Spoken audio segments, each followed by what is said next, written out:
Olá, está começando mais um Ordem do Dia. E o assunto de hoje vai interessar bastante: tributação. Um retrato de todos os impostos recolhidos pelos brasileiros. Paga imposto até para ir beber um copo d'água e está pagando imposto? Sonegação fiscal. Saiba o que é feito para combater esse grave problema. Pode sim chegar à reclusão de 2 a 5 anos. Um dinheiro muito bem aplicado. Doações a projetos humanitários que permitem abatimento na declaração de renda. Eu não quero deixar só para mim, eu quero mostrar para as pessoas o que eu faço. Na entrevista da semana, o convidado é o advogado tributarista Ives Gandra Martins. Nós temos um sistema tributário que é absolutamente caótico. Esses e outros assuntos a partir de agora no programa que une a TV Cultura e a Ordem dos Advogados do Brasil, Seção São Paulo.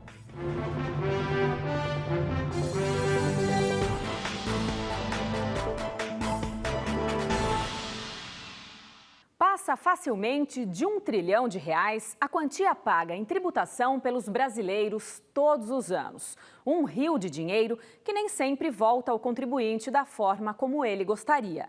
Basta ver a qualidade de alguns serviços públicos. Vamos discutir esse cenário no tema de hoje, Direito Tributário.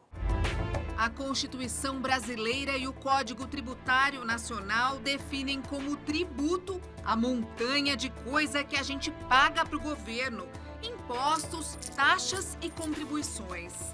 Paga imposto até para ir beber um copo d'água e está pagando imposto? E como pagamos? São 92 tributos existentes no Brasil. O pagamento é obrigatório, em dinheiro ou em bens. Eles são criados por leis e cobrados pela administração pública. Por isso, somos os contribuintes e o governo o arrecadador.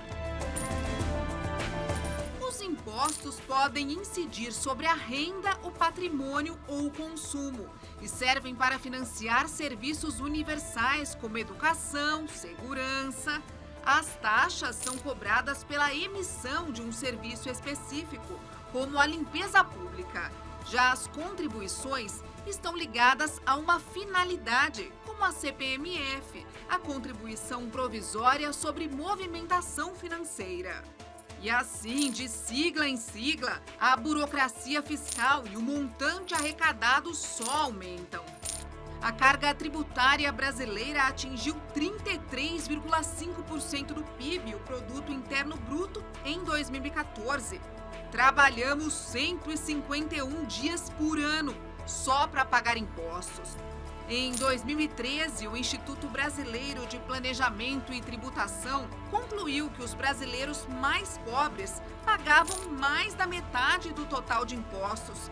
Mas não deveria ser igual para todo mundo? Um dos princípios básicos, né, da tributação é essa questão da igualdade, da isonomia. Quando a gente fala de isonomia, não é tratar todo mundo igual. É você tratar aqueles que estão em condições iguais em situação igual e aqueles que não estão em situação desigual. É esse equilíbrio que aquele que tem mais renda possa contribuir mais do que tem menos renda. Isso é o princípio da igualdade. E o Brasil, infelizmente, não está perseguindo isso, né? O nosso sistema é muito perverso. Perverso principalmente para as empresas. O seu Manolo se descabela para equilibrar o orçamento da fábrica de escovas. Uma indústria no Brasil gasta cerca de 2.600 horas por ano somente com a burocracia para preparar e pagar tributos. Se você estiver correndo numa pista, eu e você de atletismo, vamos competir com 2 preparos físicos iguais. Eu ponho 100 quilos nas minhas costas de carga tributária e você não pesa nenhuma. Quem é que ganha? Você ganha. É isso que acontece no Brasil. Na reforma tributária que nunca sai do papel, a Fiesp defende que a carga de tributos tenha um limite de 26% do PIB. Enquanto isso não acontece, continuamos pagando imposto em tudo. E neste quesito, o Brasil está no topo. Nós precisamos ter uma nova noção daquilo que é o tamanho do Estado brasileiro, para podermos readequar a carga. Nossa carga tem que diminuir. Nós temos que ter carga mais simples. Para sermos competitivos, nós temos que ter uma carga mais simplificada e menor. E quanto menor, mais eu vou arrecadar. A Agora, existe um outro ranking que o país está em último lugar, na lanterninha mesmo. É o que mede o retorno destes impostos pagos em termos de serviços públicos de qualidade para a população. A gente trabalha tanto, paga tanto imposto para acontecer isso. Tudo o que ela quer e precisa é uma creche para os filhos. Porque eu preciso trabalhar, é muito caro para pagar uma pessoa para cuidar das crianças, vai meu pagamento inteiro. Educação melhor para meus filhos, isso não tem. Paguei muito. Infelizmente não é assim, a gente paga na hora da retribuição do governo. A lei da repatriação, colocada em prática este ano, tenta trazer de volta depósitos bilionários mantidos por brasileiros no exterior. São recursos que driblaram as regras do fisco. A sonegação entra para os casos fora da ordem.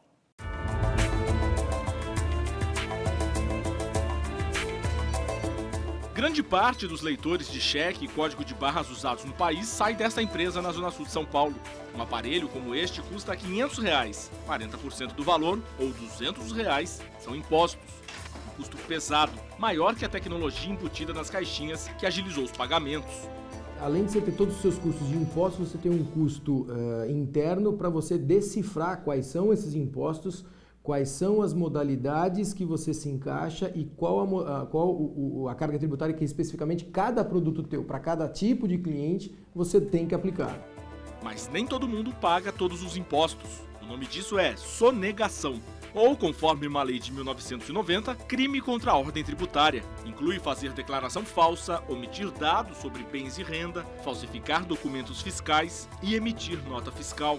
Dependendo da infração cometida, serão analisados os documentos, o contribuinte vai poder oferecer a sua defesa. Dependendo da infração cometida, a pena pode ser de multa, que varia de 75% a 225% do valor devido do imposto não recolhido, ou dependendo, se for provado que houve dolo na omissão ou na declaração falsa para se recolher menos impostos, pode sim chegar à reclusão de 2 a 5 anos, conforme prevê essa legislação.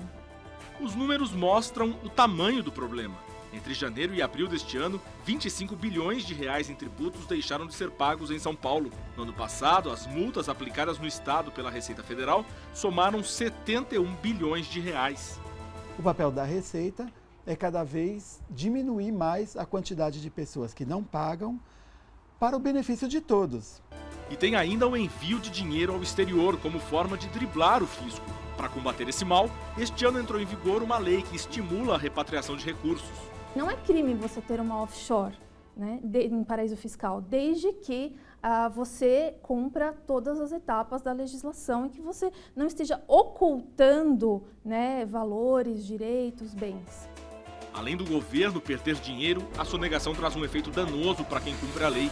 Com a concorrência desleal, a empresa de equipamentos eletrônicos desativou uma linha de produção, perdeu negócios e dispensou funcionários.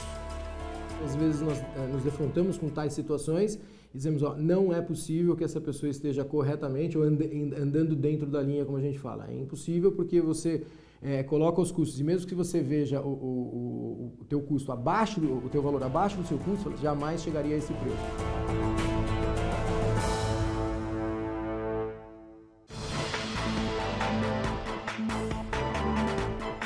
Gostaria de fazer uma pergunta.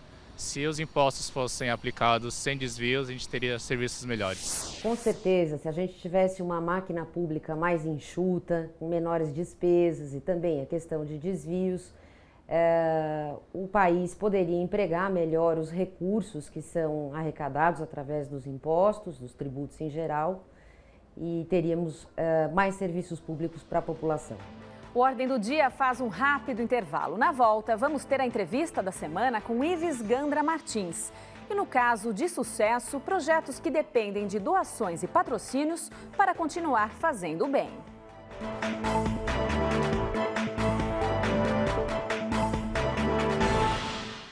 Um dinheiro muito bem empregado e que traz satisfação. Quem já viu obras humanitárias, como a dos Doutores da Alegria, sabe o quanto é importante praticar a doação. São exemplos de sucesso.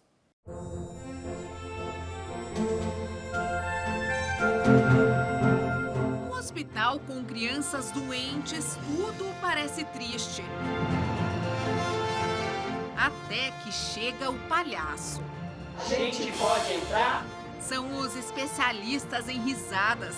Doutores da Alegria. Mas se a gente não é médico, a gente é o quê? Ué, palhaço? Que tem o poder de aplicar aquela injeção de ânimo.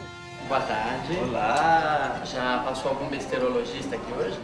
Em quem anda abatidinho por aqui. É a alegria como remédio. Os Doutores da Alegria são uma organização da sociedade civil sem fins lucrativos, criada há mais de 20 anos. Abre a boca. E o objetivo deles é sério: qualificar as relações humanas nos hospitais. A criança, mesmo doente, mesmo muitas vezes numa situação de longa, de tratamentos de que a gente está falando de anos, muitas vezes, de uma doença complexa, uma doença grave, a predisposição dela é para brincar. O que não é brincadeira é o custo disso. Os hospitais não pagam nada, mas a equipe e os palhaços não são voluntários. É um trabalho que acontece de maneira contínua nos hospitais, né? Não é pontual. No ano passado, o Doutores da Alegria arrecadou quase 6 milhões de reais. Quase 55% destes recursos foram doações de empresas feitas por meio de leis de incentivo. Segundo a Lei Rouanet, o contribuinte pode destinar para doações até 6% do imposto de renda devido à receita, mas desde que sejam feitas a entidades com projetos ligados ao governo. Já as empresas podem destinar até 4% do imposto de renda devido.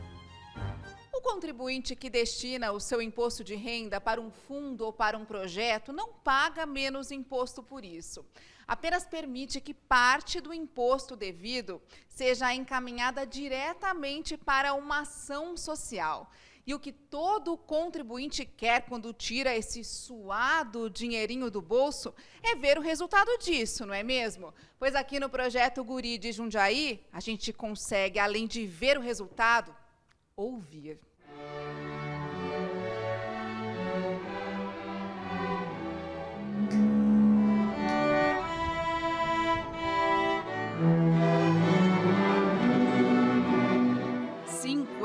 Mil alunos atendidos por ano em mais de 400 unidades espalhadas pelo estado.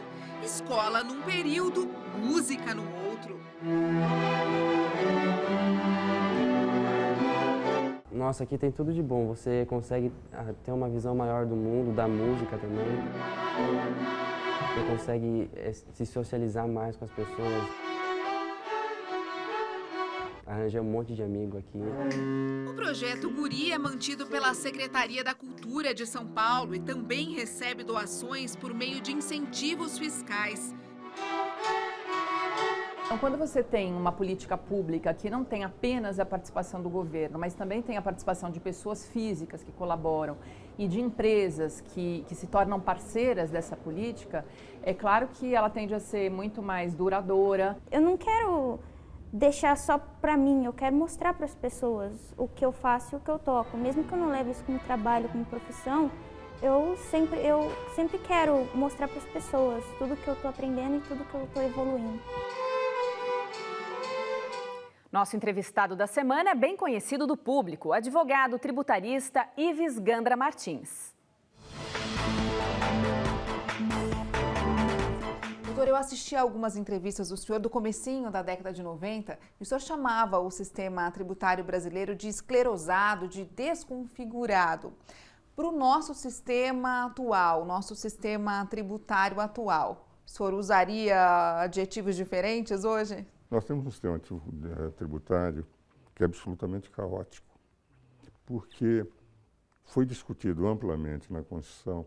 Eu participei de audiências públicas e participei na própria redação do sistema tributário na Constituição e tínhamos, pelo menos em princípios gerais, as espécies tributárias bem colocadas digamos, o sistema como deveria ser. E se nós analisarmos o projeto de 1988, aprovado em 5 de outubro, não era mau. O grande problema foi as necessidades do erário. À medida que o governo começou a gastar mais, criou-se uma federação maior que o PIB, a partir daí precisava-se de recursos. Adianta, doutor, fazer uma reforma tributária sem antes reduzir os gastos do governo? Não posso equacionar o problema tributário se não equacionar o problema da causa. O que faz com que a carga tributária seja elevada? É uma máquina administrativa esclerosada, caótica, mastodôntica, pesadíssima para o contribuinte brasileiro. Se nós percebermos o custo indireto da máquina administrativa, que são as benesses do poder, evidentemente nós não temos como ter uma reforma tributária. Vou dar um exemplo. Para abrir uma empresa no Brasil, conforme o município, eu posso levar 1, 2, 3 meses. Na Colômbia, sabe quanto tempo demora? 11 horas. Por que essa burocracia? Todo mundo tem que ver, carimbar, sabe, passar para a repartição, que vai para a repartição CIS, que vai para a repartição D. E esse custo de máquina burocrática, quem paga? É o contribuinte. Enquanto não solucionar esse problema, é evidente que o efeito, que é o tributo necessário para sustentar essa máquina, continuará sendo aquele que nós temos. Nessas entrevistas também que o senhor deu ao longo do tempo, o senhor defendia que o sistema tributário ele teria que ter 3 impostos. Um sobre a renda, um sobre o patrimônio e um sobre a circulação de bens e serviços. O senhor continua defendendo essa tese? Quais são os fatos geradores clássicos? É o patrimônio que eu tenho, é a renda que eu obtenho, é os bens que eu compro e os serviços que eu presto. Esses são 3 fatos geradores clássicos. Os impostos não seriam nem da União, nem do Estado, nem dos municípios. Seriam da federação. Federação é que faria através da Câmara, do Congresso Nacional, emprestado para a federação. Faria a lei que valeria para a União, Estados e municípios e, conforme a especificidade do tributo, a entidade federativa mais preparada que cobraria. E quanto mais complexo o sistema, mais corrupção e mais sonegação. Quanto mais simples o sistema, menos corrupção e muito menos sonegação. Aquilo que todo cidadão entende é, evidentemente, muito melhor. Imposto sobre grandes fortunas. Muita gente defende, mas o senhor é contra. Por quê? Muitos países fizeram a experiência. E a experiência demonstrou que a melhor forma de afastar investimentos e capital de um país é lançar imposto sobre grandes fortunas. Como é que vive a globalização da economia? Eu vou para o país que tiver melhores condições. Investidor estrangeiro, vou para um país que tem IGF ou vou para um país que não tem IGF. Nós iríamos afastar investimentos, iríamos afastar capital. Quem viveu o governo Collor lembra muito bem do confisco de contas correntes e poupança.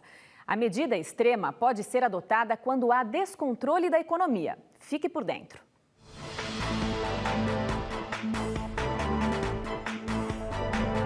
Com a intensificação das crises econômica e política no Brasil, boatos sobre a possibilidade de um novo confisco da poupança, como o que ocorreu em 1990 no governo de Fernando Collor de Mello, têm circulado com certa frequência pela internet. Mas a emenda constitucional número 32 de 2001 modificou o artigo 62 da Constituição Federal. Ela diz que é vedada a edição de medida provisória que vise a detenção ou sequestro de bens, de poupança popular ou qualquer outro ativo financeiro. Portanto, essa emenda elimina qualquer tipo de confisco. Mas em alguns países a medida ainda é adotada. Em 2001, o governo da Argentina confiscou contas bancárias e cadernetas de poupança para tentar conter a crise econômica. O dinheiro só começou a ser liberado para a população no final de 2002. No começo deste ano, na Venezuela, um decreto aprovado pelo presidente Nicolás Maduro prevê a tomada temporária ou definitiva de bens e instalações públicas e privadas para garantir o abastecimento de alimentos, remédios e bens de primeira necessidade. O país enfrenta uma das piores crises econômicas e sociais da história. Eu sou Maurício e gostaria de saber se o governo é obrigado a mostrar para a população a maneira como ele gasta os impostos. A gente tem desde 2009 a obrigação, tanto dos municípios, estados e o governo federal também, de dar transparência, tanto às receitas como às despesas públicas, né, em todo o Brasil, inclusive sob pena de inviabilizar os repasses que são feitos entre estados, municípios e a União, caso não se dê transparência a essas informações a toda a população. Veja depois do intervalo o comentário do presidente da OAB São Paulo, Marcos da Costa, e um filme que fala dos bastidores do mercado de ações, O Lobo de Wall Street.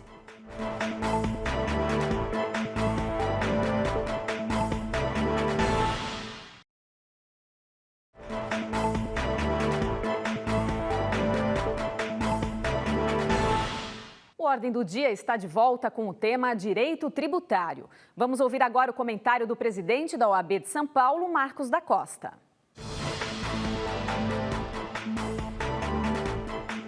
A carga tributária é um grave problema no Brasil.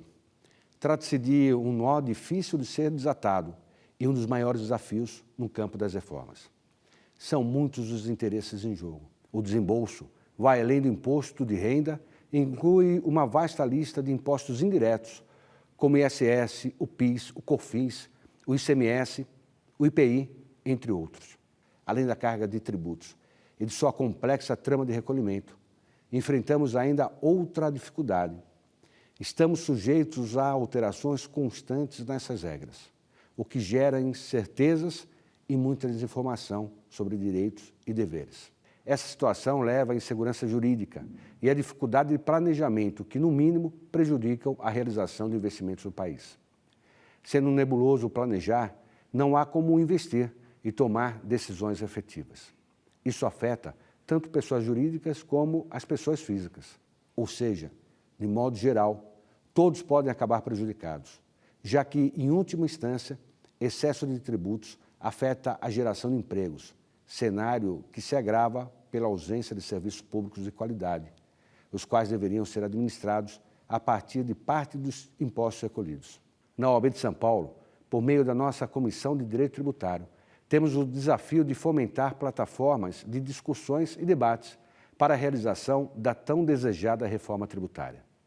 De saída, propomos simplificações. Outra linha de atuação é o combate ao aumento de impostos. Lançamos em São Paulo a campanha Contra a Volta à CPMF. Trabalhamos para unir a sociedade brasileira em uma mobilização contra o aumento de tributos, que gera sobrecarga no bolso do contribuinte e não apresenta ganhos em serviços de qualidade e garantias ao cidadão. Meu nome é Patrícia. Eu quero saber como que eu faço para saber quanto de imposto eu pago em cada produto. A gente tem uma legislação que já propicia ao consumidor saber na própria nota fiscal, no cupomzinho, quando a gente compra na loja, ou serviços como estacionamento.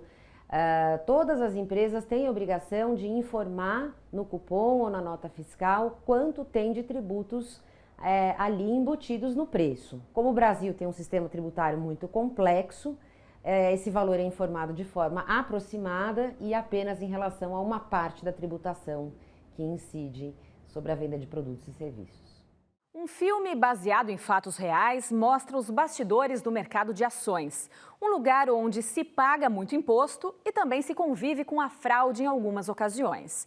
O Lobo de Wall Street está em nossa dica cultural de hoje.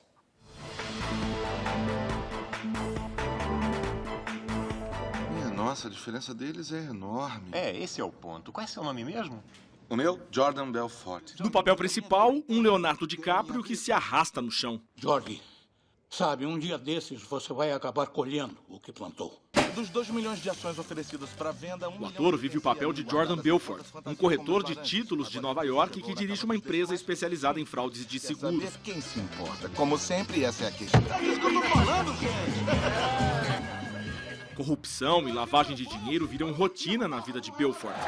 Fim do mês, 28,7 milhões de comissão bruta, tudo de ações fora do pregão, galera! Assim como as festas regadas a sexo e drogas. Lançado em 2014, O Lobo de Wall Street, de Martin Scorsese, mostra o lado B do mais famoso centro financeiro do mundo. 50% de comissão. A partir da história de um personagem real. Olha, eu sei que vocês não estão entendendo nada do que eu estou falando, mas tudo bem, não tem problema. O que interessa é, isso tudo é legal? Mas é claro que não é legal. O especulador Jordan Belfort, um vendedor habilidoso que criou uma das maiores corretoras dos Estados Unidos e acumulou uma fortuna de 8 bilhões de dólares. Mas a gente estava ganhando mais dinheiro do que podia gastar. O enorme sucesso à custa de fraudes não passou despercebido do FBI. Você está indo em cana. E tudo começou a desmoronar. Eu quero o divórcio. E alguns passos em falso colocaram o corretor frente a frente com a justiça. A sentença dada pela corte é de 36 meses em prisão federal. Por favor, levem o réu. Ele acabou condenado por fraude e lavagem de dinheiro. Que o senhor Belfort se superou em termos de colaboração. Ele ajudou o governo a conseguir condenações de mais de 2 dúzias de transgressores. E ajudou a recuperar milhões de dólares que estarão disponíveis para serem restituídos às suas vítimas. E depois de todo esse balanço sobre o rico dinheirinho do brasileiro, a gente se despede marcando um novo encontro para a semana que vem, sempre com um tema diferente. Ordem do Dia é um programa que une a TV Cultura e a Ordem dos Advogados do Brasil, Seção São Paulo. Tchau e uma boa semana.